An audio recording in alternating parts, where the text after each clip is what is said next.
First grade, uniform school. So shirts have to stay tucked in. One of my students, we'll call him Louie, comes back from the bathroom with his shirt untucked. And that's what catches my eye. At least first, because untucked means something's off. Then I see it, a big wet spot in front of his shirt. Now realistically, it's probably the sink, but I had to ask, Louie, what happened to your shirt? So he looks down, dead serious, and goes, "Oh my gosh, my ding-a-ling is just so big. But you should see my dad's." And then he just runs back out to tuck in his shirt. Didn't wait for a response. Didn't need one. That's a first grade classroom for you in one sentence. And that's also the perfect entry point into what we're talking about today.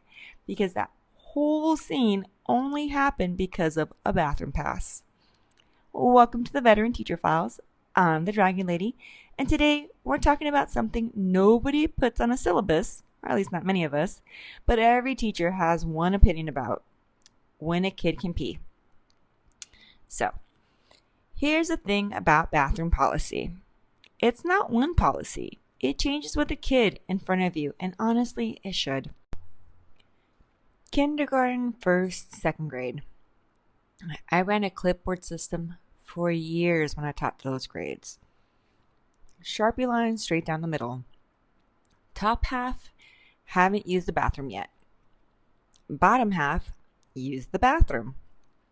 Clothespins with every kid's name or number, depending on the year. Everybody starts at the top. You go during class, you move your clip down. That's it. No punishment, no drama. If a kid had to go more than once, we just had a conversation about it. Usually with the kid, sometimes with the parent, and we moved on. Not a big deal. The years that I taught third and fourth grade, I had the same exact clipboard. But now it was once a week. Same top half, same bottom half. Kids move their own clip. And framing it as, this is a limited resource, use it wisely, did something. It wasn't a punishment system. It was a self-awareness system. Now, every now and then I had a kid who tried to sneak their clip back up when they thought I wasn't looking, and every now and then I caught them. But for the most part, it worked, and it worked for years, across multiple sites, across multiple grades, across multiple classes. So, when I taught middle school, I kept the once a week rule at first. And then one day I started talking with my grade level partners, and we decided between the three of us, because we all taught the same middle school kids, they rotated amongst the three of us, that we were going to give bathroom passes for the semester instead.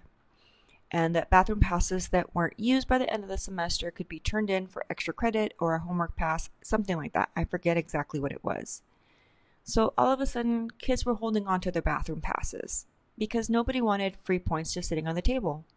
And this worked because there were certain weeks when, for example, a girl might need to go to the bathroom more than once. Okay. So that system works so well that I'm actually bringing it back. I was at a grade level meeting recently, and we were talking about bathroom passes, and one of the middle school teachers suggested what she runs in her room, which is pretty much what I just described. So the middle school team said, okay. And I said, yeah, I ran something similar. So that's what we're going to bring it back. I'm going to give a few bathroom passes for the trimester, and the passes that don't get used will get turned in for something. I haven't decided yet. And like I said, this kind of works because it's not punitive. It's just an incentive with a memory. So during the years that I was coaching and sometimes subbing in a classroom, I sometimes didn't know what the formal system was when I was just kind of walking in. So sometimes you just had to make a call. I would ask the kids, if it was right before lunch or right after recess. If it was right before lunch, I told them to hold it. And if it was right after recess, I said, no, you just had a chance. Use it next time. When I would sub in middle school, I would just ask the room, what's the rule? And somebody would tell me, because kids are shockingly honest about their own norms when you ask them directly instead of assuming. It hasn't been a problem, not once in 7 years of covering classes. And I say all that so you understand where I'm coming from when I tell you what happened in my group chat. Because I've built and rebuilt this policy more times than I can count.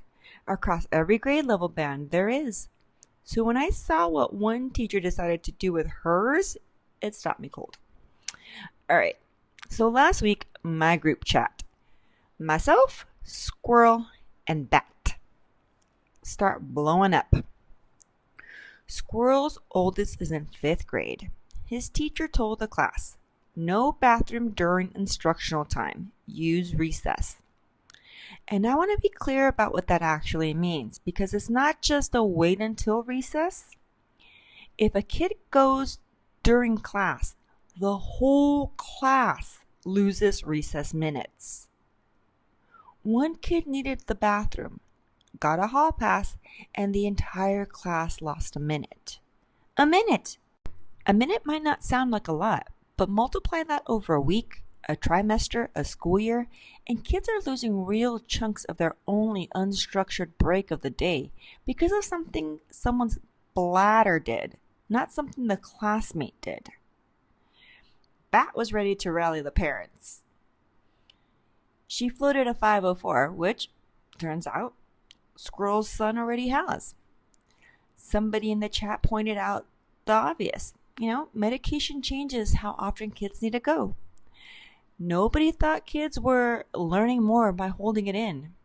And Squirrel, even trying to be fair, trying to give a second-year teacher the benefit of the doubt, landed on the same word I would: punitive. Taking away recess doesn't teach bladder control. It teaches 28 kids that one classmate's body is an inconvenience to the group. So here's what 25 plus years and 9 different grade levels has taught me. A bathroom policy isn't really about the bathroom. It's a referendum on how you view kids. My clipboard system worked because it had no teeth. There was no punishment baked in, just a gentle nudge towards self-regulation, with me as a backstop having an actual conversation when something seemed off. The trimester pass works for the same reason. It rewards restraint without threatening anyone for biological need. The system this teacher built has teeth, and they're pointed at the whole class for one kid's biology. That's not a bathroom policy. That's collective punishment with extra steps. And the frustrating part, she's not even solving the problem she thinks she's solving. When you have a kid who's trying to game the system by leaving the class to wander around, sure, okay, that's going to happen, but you need to address it with that kid directly, one-on-one, like an adult.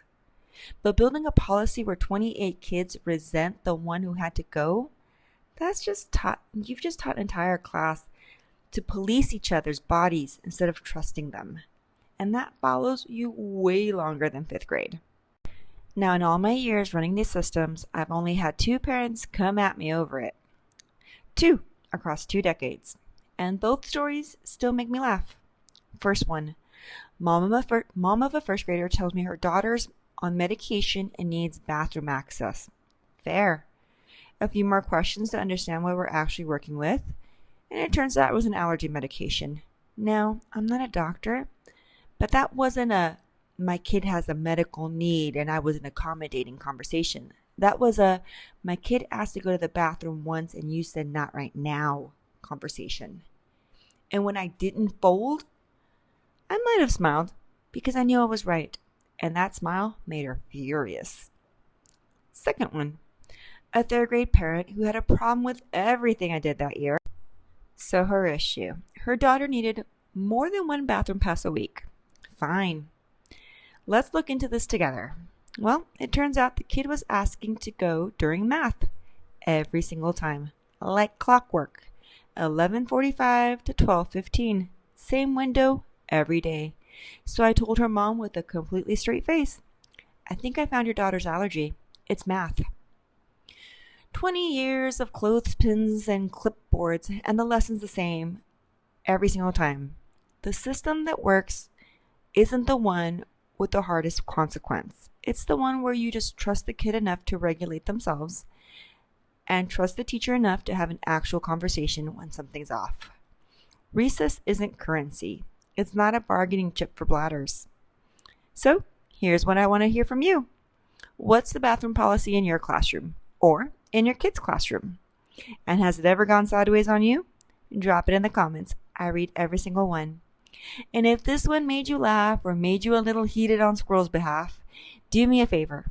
Follow the show, like the episode, send it to a friend who's got a bathroom pass story of their own. That's how this show grows, one forward at a time. I'm the Dragon Lady. This has been the Veteran Teacher Files. And remember, go easy on the kid who has to go. Catch you next time.